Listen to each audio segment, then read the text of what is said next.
What is up, you guys? Welcome back to Mini TV Reviews. I am your host, Mel, and today we're going to be discussing Rainmaker. That's right, y'all. This is season 1, episode 3, titled Episode 3, because I don't have a title. I hope you guys have had a wonderful start to your week and an even beautifuler, that's not a word, y'all, but an even beautifuler extended weekend this past weekend. So without further ado, let's go ahead, get into the synopsis real quick, and then we're going to get right into the episode. So the synopsis for this one is, as Rudy and Deck search for a missing nurse, their investigation sparks a dark conspiracy at play. All right, y'all. Y'all know weekday rules, all right? It's going to be scene for scene, baby. So without further ado, let's go ahead and get into it. So this episode starts off with Bruiser, y'all. Bruiser is actually going to go pay her pops, her dad, a visit in prison. Now we know from the last rundown of the first 2 episodes that our big guy over there at Tinsley Britt, Leo, he definitely owes her dad a favor. Now she's come to check and see exactly what he did to get those said favors owed to him. But daddy ain't giving up the deeds. All right. And so he said, look, I worked for that man for 20 plus years. I did a lot of dirt in my day. Now, everything that I did it to protect you. I'm supposed to get out of here next month. So don't you start no trouble, girl. Okay. Don't start stirring up no mess that you can't get out of without my help. So he doesn't tell her anything. Just know that whatever he did it to protect her. So it sounds like Leo is a pretty dangerous man that will go to any lengths necessary to get what he wants. So then we go over to Rudy. Rudy is paying Sarah a visit. Y'all, Sarah has got her new apartment. I'm not going to do it to y'all because Ari Lennox popped up again. So she got her new apartment. It's a rental, of course, but this is on behalf of Tinsley Britt. Now, this is pretty impressive considering the fact that she is a first-year associate, all right? Now, I don't know if everybody else is getting this same type of treatment, but considering the fact that she's the handler for that specific account holder at the hospital, I think it might come with some extra perks. And it might also come with some other perks as far as dishing whatever dirt she might have on Rudy, okay? So, needless to say, it's a beautiful place. Very swanky, and she's got him a gift. She's got mimosas, and she's got him a new suit. Now, it should fit him to the nines. He should look real nice and right in it. And he was like, man, wow, this is amazing. Now, I don't think he like it, y'all, because it's just like too snooty for him, right? I don't think he's a fan of it, but he gonna wear it because his baby boo gave it to him. Okay, so we then see him go to this AA meeting with Deck later on in the day, and they're listening as this guy named Daniel gives not his testimony, but he goes up there and he speaks, right? So as they're talking, or as Daniel is talking, y'all, Daniel is cursing up a storm in this church, okay? But I mean, they say come as you are, and the Lord still got a lot of work to do on Daniel's heart and obviously his mouth. Now, it turns out, based off what he was telling them, that he had to have these supervised visits with his daughter, and this is because of something that maybe happened in the past, right, that requires supervision for now. Okay, so hopefully eventually he'll get back to the point where he no longer requires supervision to be had, and he can extend his bond with his daughter, right? So after the meeting is done, Rudy and Deck go over and talk to him, and they're just trying to get a little bit of information from him, trying to see if he can kind of tell if somebody is high based off their appearance, right? Because he is a doctor. Daniel is a doctor.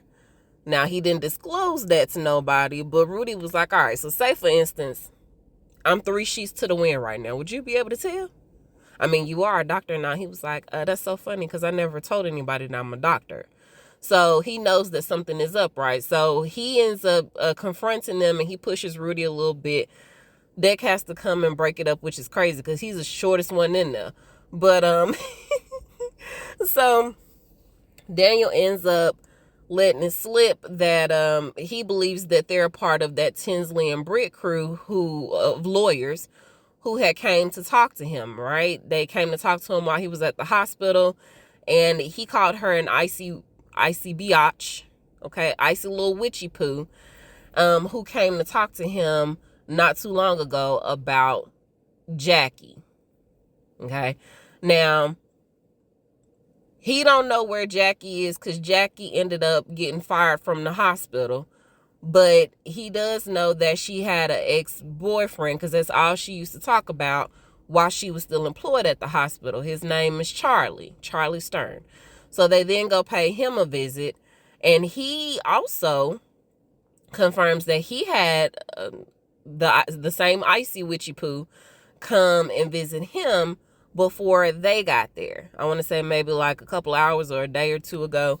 And his wife is there while they're questioning him, and she's got all the input. So it turns out Jackie is his ex-girlfriend, and I don't know what was the cause of their relationship breaking up, but whatever it was, she's still feeling the way about it because Jackie is still heavily involved in what Charlie has going on as far as like his financial doings. All right.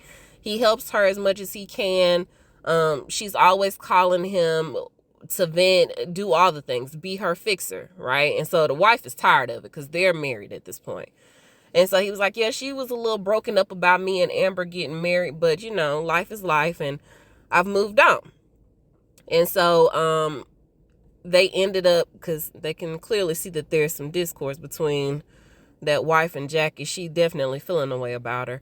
And so they end up passing their card along to him to give to her just in case he talks to her before they do, which I'm pretty sure he will. And as a matter of fact, he does.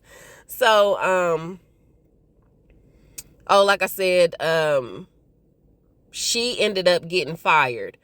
And we'll come to it in the deposition. But anyway, as soon as they leave, he ends up going around to the side of the shed. And turns out, y'all, Jackie is back there hiding out. Now, she done came and asked him for some money. And so he's there to help her. Now, he told her, look, I can't be doing this too often because if Amber find out, she gonna have my whole head. And she was like, I know. Now, he tells her, to just be careful because whatever you done got yourself into, you got people looking for you, girl. What you done did. And so she doesn't really disclose any information, but we'll get there. So it's time for this deposition to be done on Dr. Daniel. And so, of course, the lawyers end up meeting up. Now, when Dr. Daniel sees Rudy and Deck, he was like, oh, hell no. What y'all doing here? Because I just saw y'all at the AA meeting. I thought you was working for Tinsley and Britt.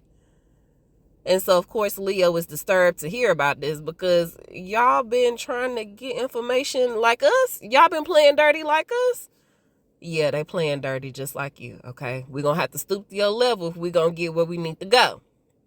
So, before they get to this deposition, y'all, I'm sorry. Rudy has shot his shot to lead the deposition. Now, Bruiser didn't want him to do it because he hadn't did any actual depositions. He did a whole bunch of mock depositions, but not any real ones. And so she was like, I don't know about that. But then when he started running back all these different facts that she had no clue about, as far as like the blood test results, what his heart rate was when he got admitted, what time he got admitted. There was something else that he had mentioned too. She had no clue about all this information. So clearly he's the right person to do this for her. So when they get in there, he starts asking the doctor about all of these things. And he mentions that Melvin and Jackie were two of the nurses that were working and who took care of Donnie, who, that's the Miss Dot's son that passed away. And so he was like, yeah, I remember Donnie. I remember Donnie when he came in. He was 3 sheets to the wind. He was high before he got there. And he was like, how would you know? How would you know? And so then he gave the results for the blood work that he got done while he was at the hospital. And he was like, I mean, that was before he went to the hospital. Unless, that was after, after he had got to the hospital. Unless you were with him at every point while he was at the hospital, you wouldn't know what the nurses gave him. And so they end up asking him, how many patients on average do you see daily? And he was like, I see about 60 to 70 patients. And so that was like, man, that's a lot of people to remember, a lot of faces, a lot of cases, a lot of different scenarios to remember in your head. So how you know for sure that you remember Donnie? And so he couldn't say nothing. But then this is when Sarah, y'all, I'm telling you, I don't see it for Sarah. I ain't really feeling Sarah like it. So this is when Sarah jumps in and she mentions the azaleas. So Rudy had already felt the way because before they went into to sit down for the deposition, Leo was like, oh, that's a nice suit. I'm pretty sure the person who got it for you would be proud or something like that. But she knows, and Leo knows as well, that that's Rudy's deceased brother's suit that he's wearing. His brother got him that suit or passed it down to him. And so he looked at Sarah like, bitch, how he know that? How he know that unless you done said something? So when she mentioned the azaleas, he was like, damn, am I deposing him or am I deposing you? And so Bruiser ended up making a comment about her being a ventriloquist and sticking her arm up Dr. Daniel's butt. It was funny, okay? It's real spicy in that deposition room. I like it.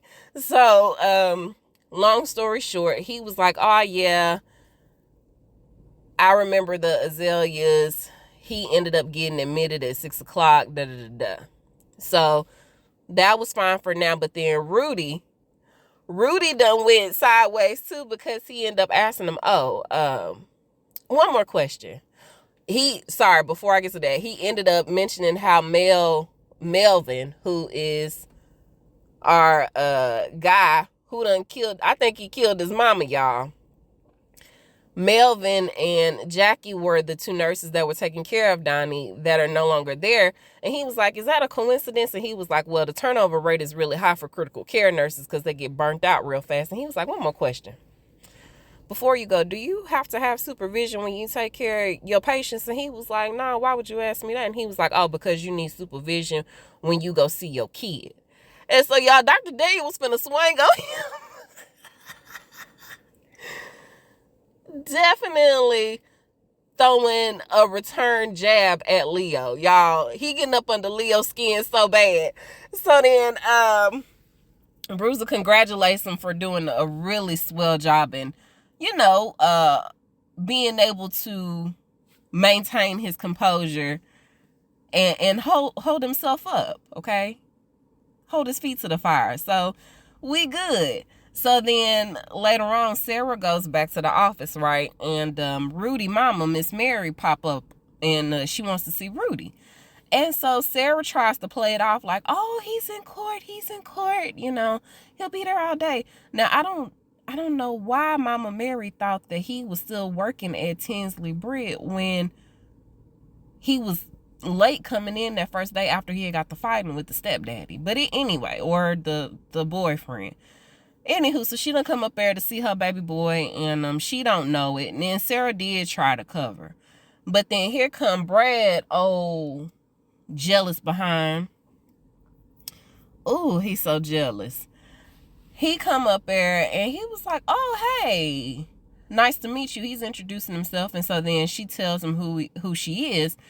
And he was like, oh, yeah, he's very impressive. It's such a shame that we had to let him go. So then she looking at Sarah like, what? And she was like, I'll tell Rudy you stopped by. And she was like, actually, I'll tell my son when I talk to him later. So, ooh, Rudy, what is Mama Mary gonna say? So based off the deposition that they had just finished, they come to the realization that somebody had to also be in that room with Donnie because there's no way that he would have received those flowers. Di hadn't arrived yet to drop off those azaleas, which means that Donnie had a roommate. So Of course, they can't get that particular type of information from the hospital because that would be a HIPAA violation. So instead, they actually have Deck call all of the florists in town, y'all. He pulls out that good old yellow pages. And I tell you, I ain't seen a yellow page in so long. But he pull out that good old yellow page, y'all, and he gets to work. Do you hear me? So he at this thing for a few hours, and he finally gets the possible florist that dropped off these azaleas. But just as he's going to get ready to tell Bruiser this information, y'all, the FBI come walking in there. Okay, they want to know what's going on with a girl that went missing coincidentally right before her father went to prison all those years ago. So the word is that he had paid her off to get out of the country so she wouldn't be able to testify against him. And now all of a sudden they're looking for her because, well, they're not looking for her. They found her. She's been murdered. And so now they have questions that Bruiser is not willing to answer unless they have a warrant. So unless you got a warrant, you can go ahead and walk right back up out that door because I ain't got nothing to do for you. Okay? Come back.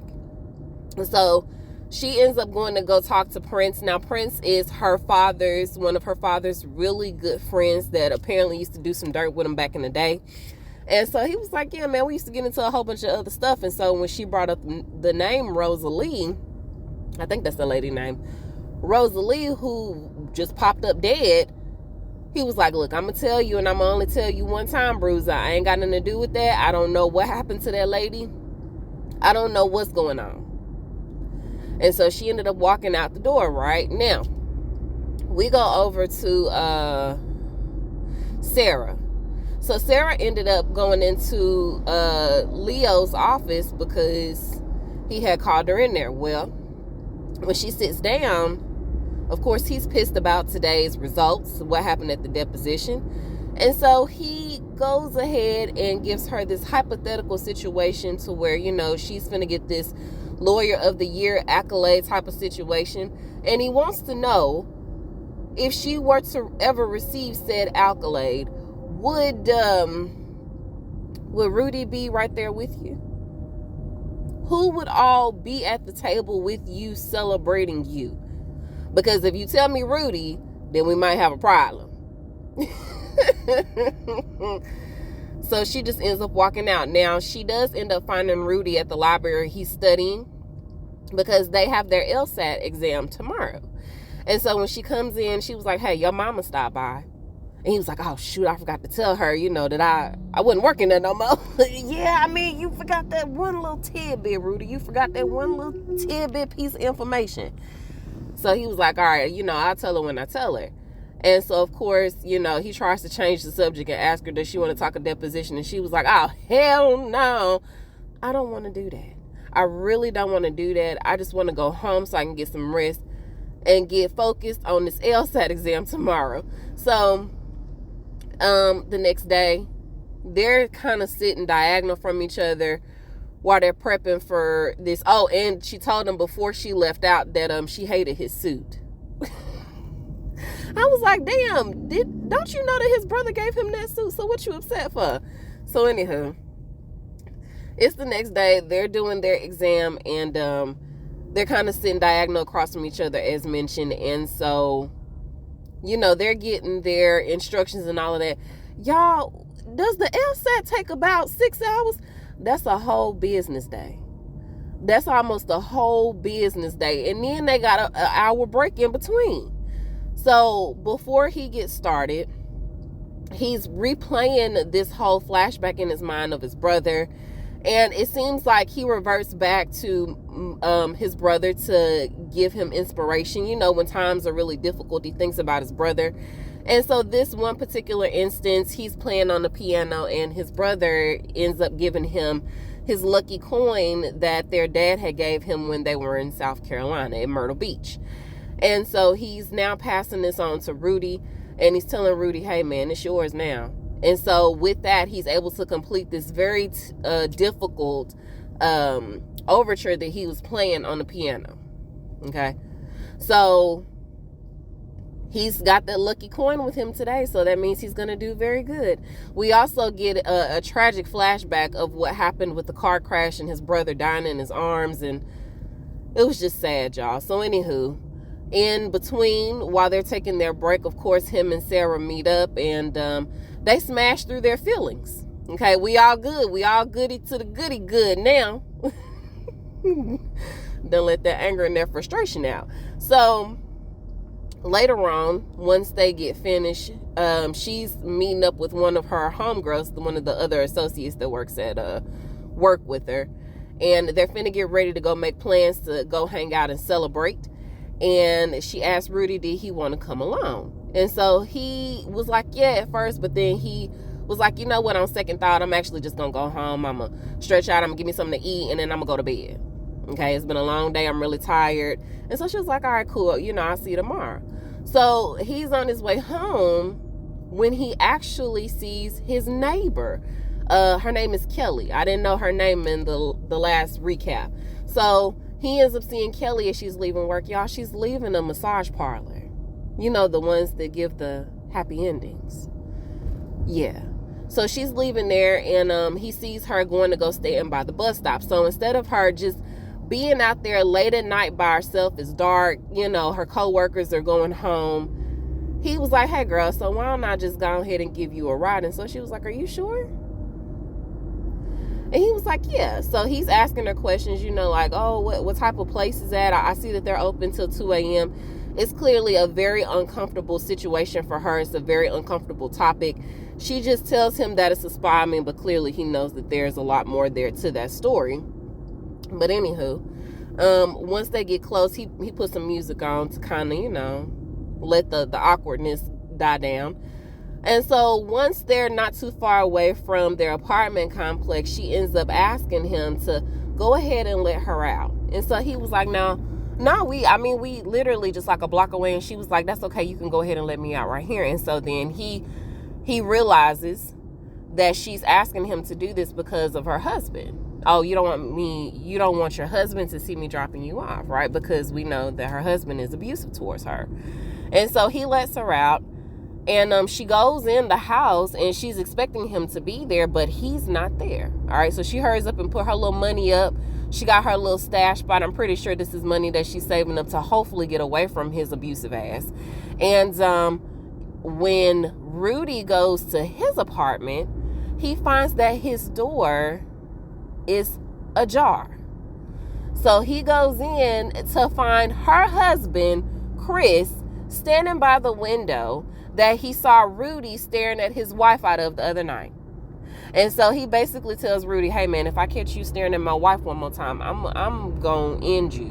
And that's gonna be that on that. So Rudy ended up going with Deck to this frat house the next day because they had received word that Donnie's roommate, while he was in the hospital, was this guy named Ross. Now, Ross was there because he had a surgical procedure that he needed to have done. And he was under a little bit of anesthesia, but he ended up telling them, he told them the type of condition that he had, and Deck was like, oh man, my bad, big dog, my bad. Y'all, he had to have one of his testicles removed because it was like twisted up. So Rudy was like, Deck, this is not the time. Okay, get it together. So Ross ends up telling them that, yes, Jackie was their nurse for that particular night, and she was in and out the room the whole night. She kept waking them up like every couple of hours to check vitals and stuff like that. And then also, that dickhead doctor was in there. Okay, now he kept asking him to throw his flowers out because I forgot to tell y'all, the doctor was allergic to the azaleas. That's why they were so important. So he kept asking him to throw his flowers away, and he kept refusing, right? And so then he was like, yeah, I remember Donnie, but he wasn't looking like that, the picture that you showed me, because Donnie was smiling in the picture. He was like, yeah, I remember him, but he was pretty doped up. And so he was like, yeah, dickhead doctor came in, Jackie came in, and then it was another dude that came in that kept giving him this medicine. He was inserting medications into his IV. And so they was like, wait a minute, hold on. Just to confirm what you just said, are you sure that it wasn't the doctor that did that? And he was like, no, this guy was a nurse, and he was a little bit thicker than the doctor. So, of course, they ended up showing him a picture of malicious Melvin. And lo and behold, that was the guy that kept coming in there. And he was like, man, I thought it was kind of creepy because he was putting the medication in his IV, and then he got real close to him and was like, shh, it's okay, Donnie. I'm a doctor. I'm a nurse. I want him to be a doctor so bad, y'all, but he is not. He said, shh, it's okay, Donnie. I'm a nurse. It's going to be okay. So he was like, I thought that was kind of creepy. So now they have their guy. So they ended up meeting up with Bruiser and telling her, hey, we need to go ahead and try to figure this thing out right now. We need to go ahead and call the cops so we can have him arrested, because this is, a criminal conspiracy. They clearly know that this doctor was the one that knocked Donnie off, and now they're trying to cover it up. And so she was like, nah, we can't do it just yet. We need more evidence. We need more to work with.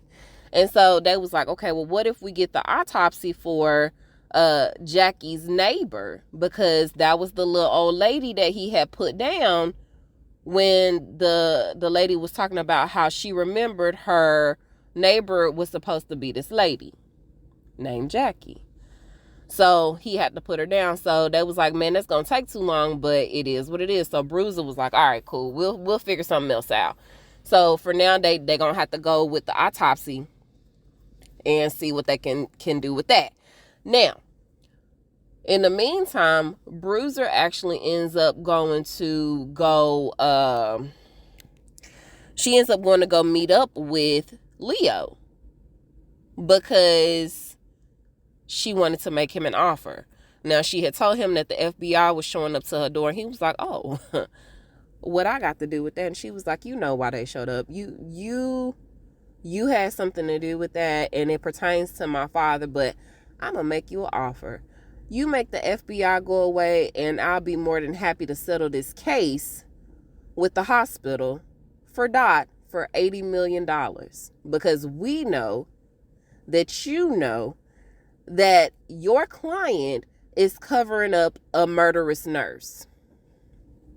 Okay? A serial killing nurse. So think about that and then get back to me. Now, in the meantime, she ends up going back to her office, and she pulls out like this, it looked like a little baby rattle or something, like a little rattle, or like one of them little ice things that they chew on when their gums and stuff is irritating them. It looked like one of them. So we then get a flashback of Prince knocking at her door saying, hey, Bruiser, I need you to keep an eye on Rosalie. And so before she could even see who it was, she was like, oh, no, I can't do that. I'm not doing that.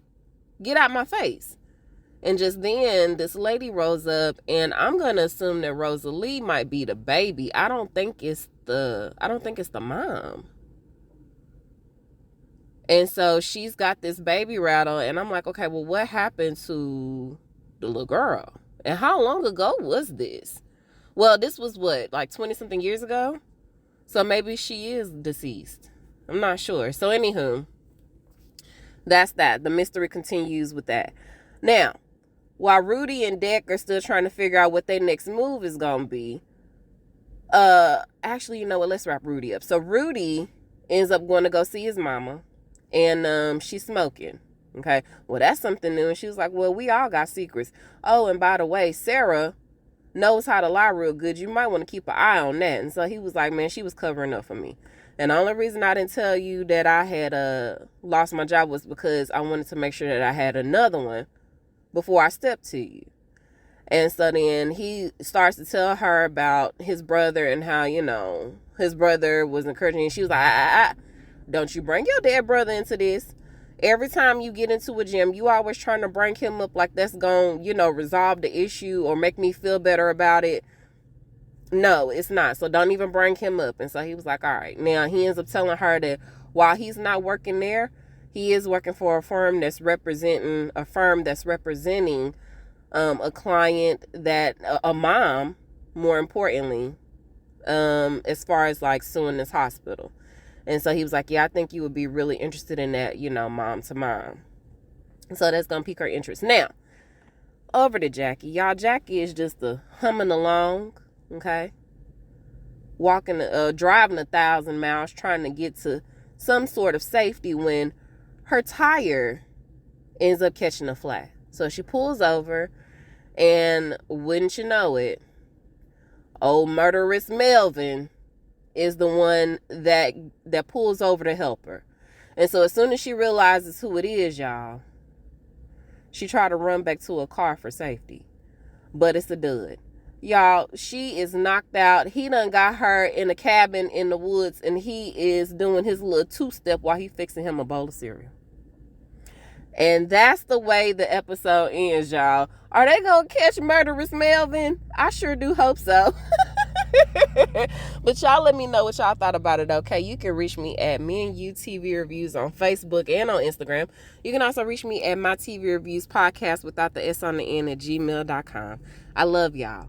I hope you guys have a wonderful, wonderful start to your week, whether it's the work week, school week, whatever type of week it is for you. Y'all, please stay safe out there. And until we meet over the airwaves again, I am Mo, and I'll talk to you guys soon. Bye.